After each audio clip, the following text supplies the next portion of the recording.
everyone, welcome back to the Country Living Homestead. Today we've been out in the garden harvesting cherry tomatoes. What do we like to do with an overabundance of cherry tomatoes? Well, let me show you.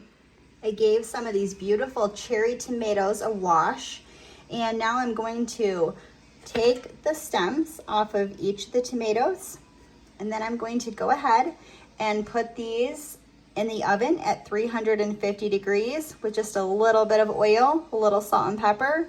We're gonna go ahead and roast these up. Just look at that beautiful color, guys. And is there really anything more delicious in the middle of winter than a sun-ripened roasted cherry tomato? I don't think so. So I am going to coat these with a high quality olive oil. I like to use the Azure Standard brand of olive oil. I find this to be a really great product and I'm really happy with it. And if you're interested in Azure Standard, I actually have a link for that down in the description. And if you decide to use it, I actually save some money on my purchases. So I'm gonna go ahead, drizzle some olive oil on these tomatoes, and I'm going to sprinkle them with some of this amazing Redmond's real salt, and then we're gonna go ahead and pop these right into the oven. If you wanted to add any other seasonings to your tomatoes, you could definitely do that. You could use some basil chopped up in this. You could decide to sprinkle some garlic powder or onion powder on it. Whatever flavors you like would be totally fine for this preservation.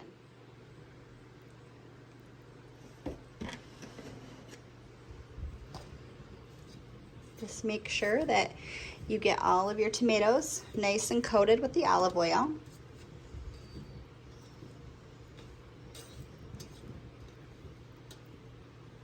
gonna go ahead and sprinkle on some salt. I like to be pretty liberal with the salt, but that's just my preference.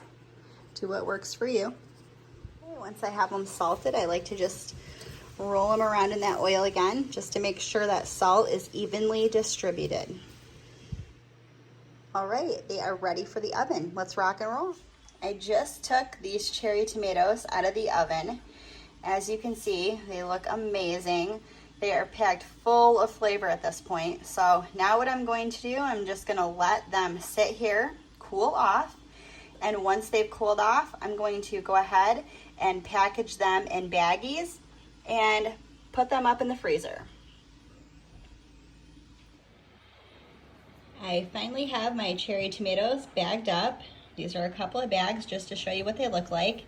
These are a quart-size bag, and I just fill mine about a little more than a quarter of the way full. How full you're going to fill your bags is really going to depend on what you're planning to use the tomatoes for. So what are a couple of ways that you could use these tomatoes? Well, I love to put them in my chili in the winter. I love to put them in stews. I put them in vegetable soup, put them on top of eggs. I add them into pasta, especially if it's a pasta that I don't want to put sauce on. Sometimes I'll just throw in a bag of these little tomatoes and just to give that tomato flavor without actually putting sauce on it. So there's really a ton of different ways that you can use these. They're great on some sourdough toast, just putting a couple of these tomatoes on top of there with a little bit of cheese. It's fantastic. So really your imagination is the only limit for what you can do with these tomatoes. Thanks so much for stopping by the homestead today. Have a great day.